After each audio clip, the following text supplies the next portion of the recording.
Hi, everyone. Welcome back to a new episode of Emerging Brands Podcast with Kelly Bennett.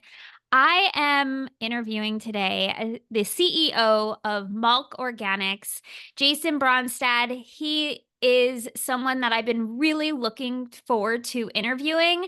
And when the team reached out to set this up, I literally had MALK Organics in my hands coming from my local specialty grocery store. And so it felt like the stars aligned to have Jason on the podcast today. So, Jason, welcome. And I'm really excited to talk with you today. Kelly, thank you so much for the time. And we're going to have a cup of coffee together and a good conversation. I look forward to it. Absolutely. So thank you for the time. Of course. So, jumping right in, I know that you are the hired CEO and that you are building the company now. I would love, though, to before we jump into the brand, your professional background of your career and how this came to be. So it's a long and storied journey. I'll try to keep it concise. Grew up here in Texas, went to the University of Texas, got a finance degree, and thought for sure I'd be going into investment banking and going up to New York. And what I ended up doing was joining Crossmark, which is a food broker, and going through their management trainee program. And it was a great start into consumer packaged goods because it gave me exposure to a lot of different companies and a lot of different temperature states, be it, snacks and shelf stable, frozen foods, refrigerated. And that quickly led to an opportunity to jump over to into the food side of the world. And I joined Sara Lee Food and Beverage, which is brands like Ballpark Hot Dogs, State Fair, Hilshire Farm, Jimmy Dean. Right. And I had a fun journey through there, through operations and sales and into customer marketing. And there was a time I got a call from an old boss that, hey, do you want to move back to Texas and sell alcohol? It's like, yeah, what am I going to sell? So I joined Mike's Hard Lemonade for, I think it was almost a 6-year run. Ended up leaving Mike's Hard as the head of sales in 2016 to come back to Texas again to run a startup beverage company here in Austin. Ran that for a couple of years and joined Sovos Brands and their journey and ran the Michelangelo's brand and facility, which then eventually led into my favorite stop along the way, which is where I'm at today in MALK Organics. And it's been very serendipitous because I started my health journey almost about the same time I joined MALK Organics. And it's been a lot of fun to go down this journey with the brand. That's really interesting of your own personal career path. Also, I love how you went from finance to food brokerage to learning about CPG and then also different verticals within the space. Usually someone chooses one and kind of sticks there. But that you have that cross reference of experience, but then also the intersection of your own personal journey. Were you just like cleaning up your diet, going dairy free? Like, what did that look like? So, Kelly, I've got two amazing kids. Now my daughter is almost 12 years old. My son is 8 years old. And I was not showing up for them the way that they deserve for a dad to show up. I was saying they should eat healthy. And what was I doing? I was not eating healthy. I was not working out. I was not living the life that I should be living as a father. So I started to lose weight. Most of my life, I was well over 300 pounds. And, I'm in the mid twos now. But I was able to show the kids like when you clean up your diet, when you eat the right things, when you actually work out and show your body love, you can be a lot happier because I was pretty sad at times. Right. No, I feel that. And I think also the conversation of just self-care and you had Yeah. really high level C-suite, positions, also a lot of pressure and stress. And so I think more of the conversation now of like when people are running companies and just being a parent or being a human in this world, you have to take care of yourself. So I think that's really interesting that you were making those shifts and then this opportunity came where honestly this is by far my favorite non-dairy milk because it is so clean and I feel like it's really simple, it's delicious, and so that's a really cool intersection. So when did you step in as CEO here? So it's 4 years ago this month. Here is October of 2020 that I stepped in initially as a consultant, then transitioned into the interim CEO and CEO. What an So interesting time it was also. a wild time, Wow. supply So chain wait, chaos galore. So it was October 2020. You're like, okay, I'm changing my life, my diet, my health. I'm also going to be the CEO, and it's also the year of 2020. So, what did the company look like when you came in? Like, what was like the conversation of like, okay, we want Jason here to take this to the next chapter? So, as you know, as you've shared, Malk is an iconic brand known for the simplicity of how we offer our plant-based milks. And Right. we love that. And we have done our best to strive to maintain that authenticity the entire time. The headline is at that point, we were a self manufactured brand and with limited ability to scale based on a multitude of factors. So what I was tasked to do is come in and find a way to ensure that we could get malt to the masses and offer malt to more people across the world, across the U.S. I should not say world, across the U.S. At the time, Kelly, we were in 1,500 retail doors in 2020.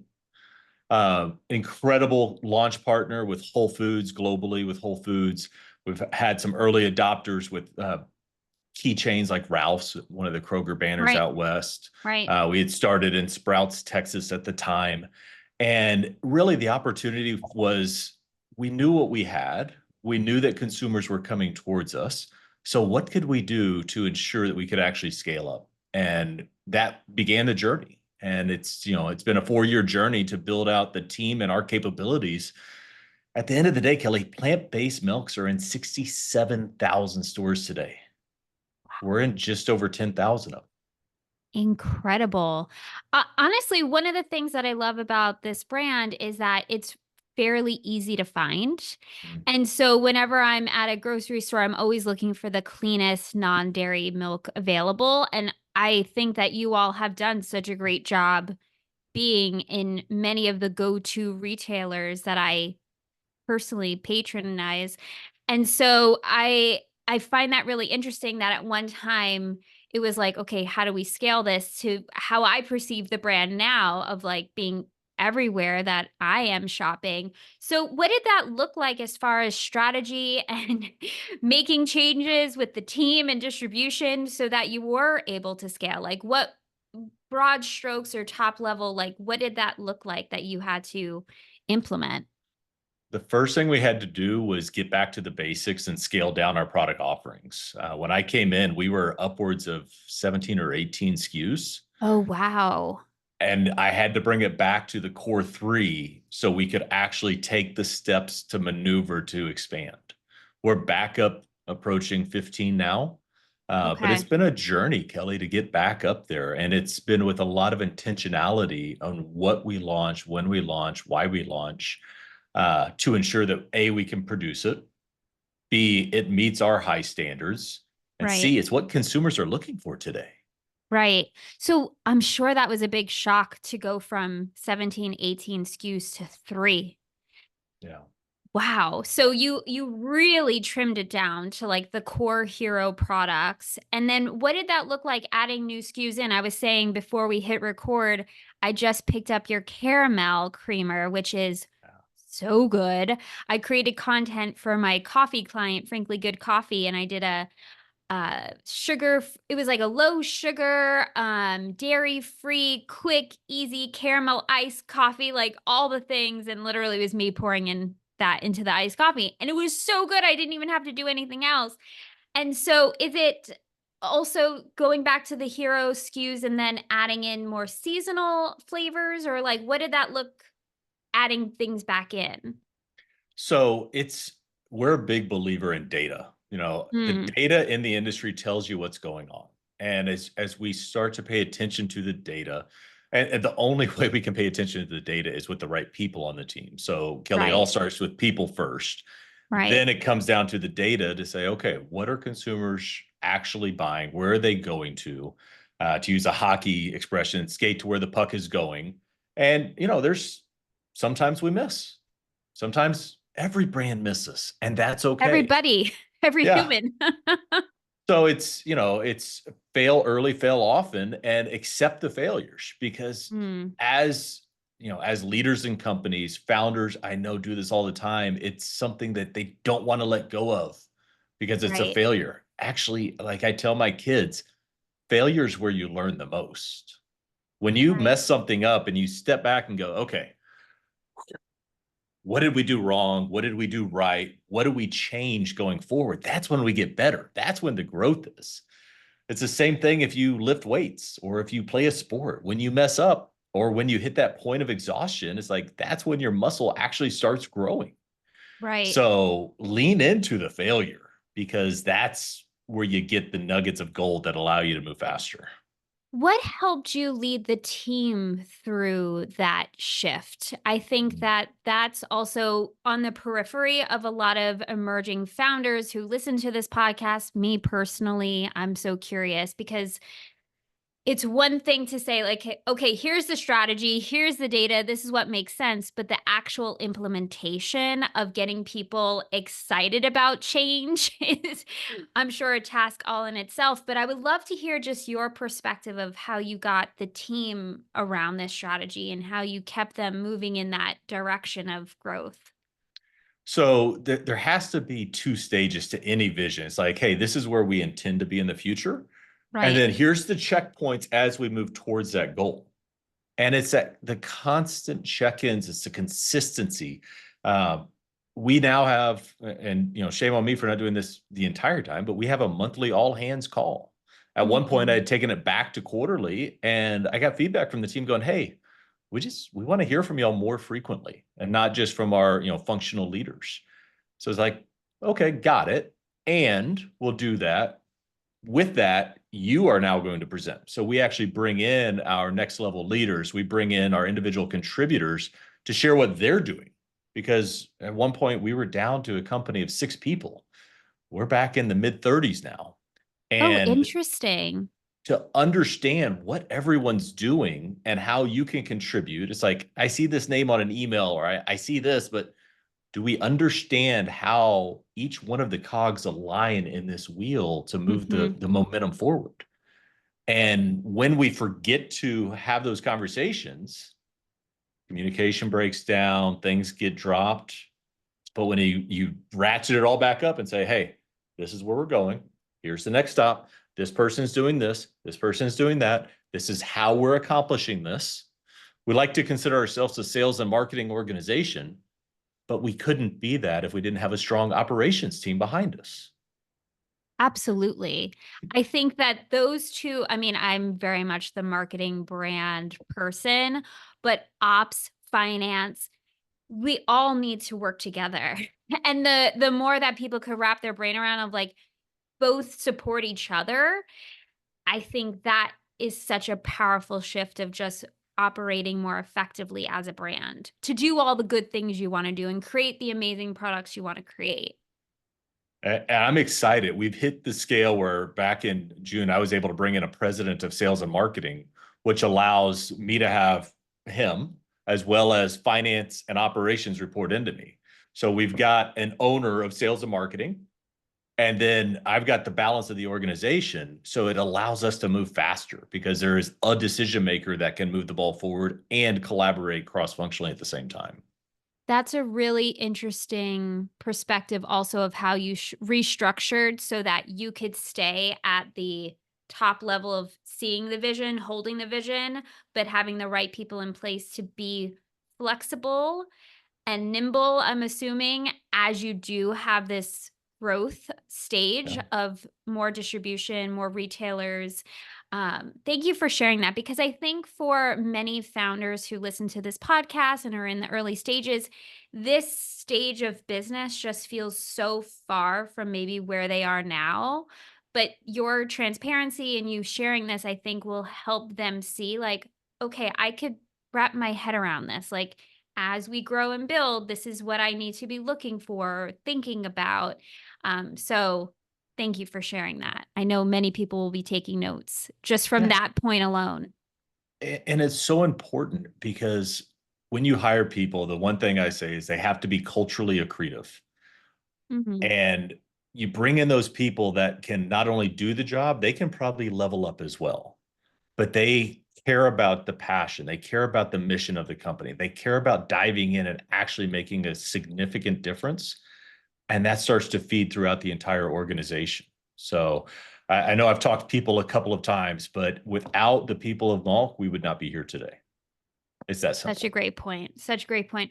Where do you see as the vision of the brand? Like, what is that thing that you're like, I know we could do this, and this is what gets you excited to, you know, start work on Monday and do a podcast interview and rally the team? Like, I would love to hear what you see as the vision. So, as I've gone through my own health journey, the one thing I've realized is just how bad the products we are have available to us are. Right. I mean, I've told the story many times about my daughter looking on the back of a ketchup bottle saying, "Dad, what's high fructose?" I'm like, "It's high fructose corn syrup. We probably Mhm. shouldn't have that in the house." That was years ago, thank goodness. And at the same time, there are people that want non-dairy products. So we should be able to offer them Malk wherever they shop. Now, are we going to be in 67,000 stores? Maybe someday. Hey, why don't we aim for 50 first? Let's go get in 50,000 stores, 5 times where we're at today, and make sure that consumers have that option to Right. buy a clean, organic, plant-based product. Right. Absolutely. And I think for someone who I've been dairy free for 15 years now, maybe even more, the options back then to now. So that's why I really love your products. I'm like, Yeah. this actually tastes really good because back in the day, it was bleak of options. And so that's something that really stands out with your products. It really tastes good. It's not just whatever is available, you know what I mean? Like it actually tastes really great and something that also with your new seasonal flavors too, it's fun to find. I was really excited about the caramel because again, someone who's dairy free, anything caramel, I'm kind of out because usually always has dairy. So the fact that you all are creating those products, I was like, oh, it just felt nice to be able to have that option. Yeah, the launch of our creamer. So we've actually got three creamers. We've got the caramel Oh, creamer, the vanilla creamer, and a lightly sweetened oat. We were so ooh, excited to be able to offer all three of those creamers, launch them at the same time, because there are no organic creamers out there that are dairy free that don't have natural flavors. right, So right. when we launched that this summer, we were excited to stand alone in the category with that. It's a great product. Is there any other piece of advice that you would share with a founder who is maybe helping just see themselves also as a CEO? I think sometimes those terms are interchangeable, but they also are very different roles as well. Of just some CEO advice of just Yeah. how you are building the brand and just something you would love to pass on. So mental health is the most important thing. And when I started my health journey, Kelly, it was a physical and mental change for me. I started training jujitsu back in 2019, which was the first activity that I'd been a part of where I could actually go in there. It is a physical sport, but it is also very mental. So, a stress reliever that actually allows me to not have the burden of work on for that 1 hour that I'm training. And I walk out refreshed because CEOs do it. I know founders do it all of the time. You don't turn the brain off. Oh my If you gosh, don't yes. turn it off, you can't think clearly because you're clouded with all these other thoughts. So find that thing for you, find that activity, find that whatever it is, meditation, journaling. I'm now over a year where I'm alcohol free. As someone that was, in the beverage industry for a long time, Right. I've never felt better than the last year in not consuming alcohol. And my mental clarity is a lot better. And I do get harassed by especially old time buddies like, "Hey, you want a beer?" I'm like, "I'm good." And then there's the relief the next day. It's like, "I feel great. How do you feel?" I can think clearly. Can you? Right. Right. So we tend to have these dependencies that we go back to. It's okay to walk away from those dependencies and find a healthier release, find that healthy option for you to think clearly because that it's our thoughts and our conversations that lead to the future of our companies. If we're not thinking clearly in those, how successful are we going to be? So well said. I'm going to replay this just for myself when I need a boost because I too could go down that rabbit hole of always thinking. and my Yeah. brain is always on. So thank you for saying that. I think that's such a brilliant reminder that I know sometimes founders, especially in the early days, have a hard time wrapping their mind around, but it really does pay off. And looking up to someone like yourself who has such an incredible career and building such an incredible brand, taking it from you, I think will really resonate with them and make an impact for them. If we help each other, we can all lift each other up. I mean, there's no Absolutely. stepping on other people's heads. We should be grabbing each other, locking arms, and moving forward together to bring better, healthier food to our communities. Absolutely. And speaking of which, I mean, I could talk to you forever, but I know I have to let you go. Where can we shop these awesome milk alternatives, dairy-free milks? So if you go to our website, malkorganics.com, we have a product locator. You punch in your zip code. So you'll find a store nearby. And if you can't find a store nearby, great news. We have our shelf stable Tetra product available on Amazon. So you can actually get Cool. 6 packs of our unsweet almond or our original oat shipped directly to you via Amazon. So we have that as a new opportunity this year. But at the end of the day, if you're shopping at a Whole Foods, a Sprouts, any store of that nature, we're in there. We're expanding in Albertsons. We're in a lot of Kroger's today. So your local store will have you either today or in the very near future. Amazing. And everyone, seriously, go get that caramel creamer. It's delicious. You'll thank me later. Well, Jason, thank you so much. This was such a great conversation. I appreciate your time, and I'm excited to see where the brand grows from here. Kelly, thank you for your support and keep spreading the good news. Awesome. Thank you, everyone, for listening. I'll see you on the next episode.